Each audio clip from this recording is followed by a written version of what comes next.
मित्रों, पिछले दिनों कश्मीर घाटी के अंदर एक बार फिर से षड्यंत्र शुरू किया गया है।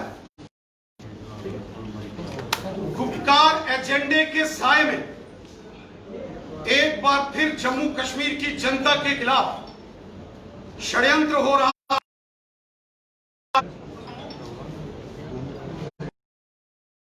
परिवार और मुफ्ती मिलकर अलायंस बनाया है। इस गुप्तकार एजेंडे जम्मू देना नहीं है। ये गुप्तकार देशद्रोही एजेंडा है। एंटी नेशनल फोर्सेस का एजेंडा है। कश्मीर की जनता तुरंत में स्वीकार, देश दुश्मन ताकतों के हाथों की कठपुतली कश्मीर के कुछ राजनेता कभी चीन की बात करते हैं और कभी पाकिस्तान पर नाचते हैं। जम्मू कश्मीर की जनता ने पिछले 35-40 वर्षों में जो आतंकवाद जम्मू कश्मीर के अंदर झेला है, जिसमें हजारों लाखों बेगुनाह लोगों की जानें गई हैं, जम्मू कश्मीर के अंदर आतंकवाद, अलगाववाद और पाकिस्तान की मानसिकता को जन्म देने वाली धारा 370 को उखाड़ के फेंक दिया गया है। कयामत की सुबह तक अब ये धारा 370 वापस नहीं आ सकती। जम्मू कश्मीर के अंदर रहने वाले, वो चाहे गुज्जर बकरवाल समुदाय के लोग हों, महिलाएं हों, बच्चे हों, दलित समाज के, शेड्यूल कास्ट कम्युनिटी के लोग हों, गोरखा समाज के, वाल्मीकि समाज के, पश्चिम पाकिस्तान के से आए हुए विस्थापित हों, पहाड़ी समुदाय, लद्दाख यूनियन टेरिटरी में कारगिल के लोग हों, कश्मीर घाटी के अंदर राष्ट्रवादी लोग हों, उनके साथ इस धारा 370 ने पिछले 7 सालों में बहुत अत्याचार किए, नफियां हुई, कत्ल हुए, बेगुनाह लोगों के परिवारों के परिवार इस धारा 370 ने यहां बर्बाद किए। इसलिए इस धारा 370 को उखाड़ के फेंक दिया गया। और जब से यह धारा 370 को जम्मू कश्मीर से हटाया गया है, तब से जम्मू कश्मीर तथा लद्दाख के अंदर आम जनमानस जश्न में और खुशी में झूमा। पत्थरबाजी की एक घटना नहीं हुई। किसी गली मोहल्ले, किसी सड़क पर, गांव में, शहर में कोई आंदोलन नहीं हुआ। लेकिन जब से नेता जो जेल के अंदर हिरासत में बंद थे, जब से वो बाहर आए हैं, मचाना, किसी कीमत पर भी इन उत्पात मचाने वाले नेताओं को, इन षड्यंत्रकारी नेताओं को, इन साजिश करने वाले नहीं जाएगा।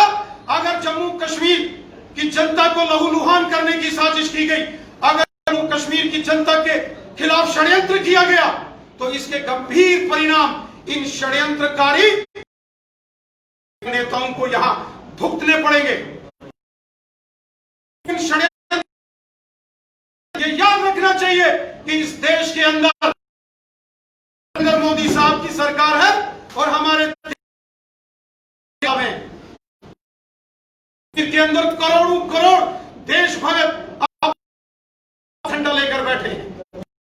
इनकी नाफरमानियों को कोई बर्दाश्त नहीं करेगा। इनके षड्यंत्रों को, इनकी साजिशों को किसी कीमत पर हम जम्मू कश्मीर के अंदर ये गुप्तकार एजेंडा, ये गुप्तकार अलायंस पाकिस्तान और चीन के इशारों पर नाचने वाले कठपुतली नेता हैं। इनके इतिहास को जम्मू कश्मीर की जनता जानती है। जब ये लोग सत्ता में थे, इन्होंने किस प्रकार जम्मू कश्मीर की जनता को हमेशा धोखा दिया। कभी भ्रष्टाचार विरोधी कानून यहां लागू नहीं किए, जनता की भलाई के कानून लागू नहीं, जनता के साथ हमेशा धोखा किया गया। अब चूंकि ये सारी चीजें समाप्त हो चुकी हैं और बिन पानी जैसे मछली तड़प रही है, उसी प्रकार ये गुप्ता लाइन सत्ता से बाहर है, आउट ऑफ पावर है, बिना सत्ता के ये बिन मछली पानी के जैसे उस प्रकार तड़प रहे हैं जम्मू कश्मीर और लद्दाख की जनता। इन सारे नेताओं के काले को, इनके मंसूबों को और इनकी साजिशों को जानते हैं। धार्मिक और सामाजिक संगठनों के प्रतिनिधियों से भारतीय जनता पार्टी के वरिष्ठ यहां बैठक करके ये संकल्प लिया है कि किसी कीमत पर भी जम्मू कश्मीर के हालात खराब नहीं होने देंगे, किसी कीमत पर भी जम्मू कश्मीर में चीन और पाकिस्तान के अलगाववादी और आतंकवादियों के एजेंडे को हम नहीं करने देंगे। एक सवाल है, आप हमेशा सियासत की बात करते हैं, सियासत जो है जम्मू कश्मीर की वो कश्मीर मुफ्ती रिहा हुई थी, उन्होंने मसला कश्मीर सुलझाने के लिए संघर्ष करूंगी। डॉक्टर फारूक अब्दुल्ला ने मसला कश्मीर की बात की और उन्होंने कहा कि सियासी यहाँ पर गति कहीं न कहीं मसला सुलझे। अब धारा 370 के साथ एक बार फिर से मसला है। जम्मू कश्मीर भारत अटूट अंग था, है और युगों युगों तक रहे। तो कश्मीर के अंदर अगर कोई मसला है, पाकिस्तान नाजायज कब्जे में जो वो है जिसे हम ऑक्युपाइड जम्मू कश्मीर कहते हैं, जिसमें मीरपुर, कोटली, भिंबर, बाग, पलंदरी, देवा, बटाला, नीलम वैली, मुजफ्फराबाद जैसे क्षेत्र आते हैं और लद्दाख यूनियन टेरिटरी के वो भाग पाकिस्तान के नाजायज कब्जे में है। गिलगित नाजायज कब्जे और शक्सम वैली है, वो विवाद का केंद्र है क्योंकि वो भारत का हिस्सा है और अभी चीन और पाकिस्तान के नाजायज कब्जे में है। चीन और पाकिस्तान को पाकिस्तान के कब्जे वाले जम्मू कश्मीर और चीन के कब्जे वाले लद्दाख, इन क्षेत्रों को खाली करना पड़ेगा। ये भारत के क्षेत्र हैं। बड़े दुर्भाग्य की बात है कि ये जो गुपकार अलायंस वाले हैं, ये बड़े बड़े षड्यंत्रकारी बयान तो देते हैं, लेकिन जब कब्जे वाले जम्मू कश्मीर की बात होती है, जब चीन के कब्जे, पाकिस्तान के कब्जे वाले गिलगिस्तान की बात होती है, तो इन गुपकार अलायंस वालों की जुबान को सांप सूंघ जाता है, इनकी बोलती बंद हो जाती है। क्या ये क्षेत्र जम्मू कश्मीर के नहीं है? ये सारे क्षेत्र जम्मू कश्मीर के हैं। चूंकि इनकी हमदर्दी पाकिस्तान और चीन के साथ है, इसलिए ये पाकिस्तान और चीन के खिलाफ कभी नहीं बोलेंगे। इनके इन षड्यंत्रकारी योजनाओं को सारी दुनिया, सारा भारत, सारा जम्मू कश्मीर जानता है, इसलिए हम इनको इनके षड्यंत्रों में कामयाब नहीं होने देंगे। रैना जी, एनसी के नेता कह रहे हैं कि भारतीय जनता पार्टी कह रही है कि एनसी तो खत्म हो चुकी है, वजूद में नहीं है, तो फिर भारतीय जनता पार्टी डॉक्टर फारूक अब्दुल्ला से क्यों इतना डर रही है? किसी भी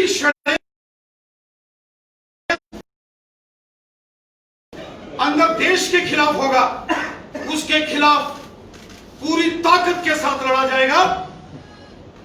कोई कमजोर हो या ना हो, साजिश करने वालों के खिलाफ पूरी ताकत के साथ हम लड़ेंगे और उनके किसी भी राष्ट्रद्रोही एजेंडे को हम यहां लागू नहीं होने देंगे।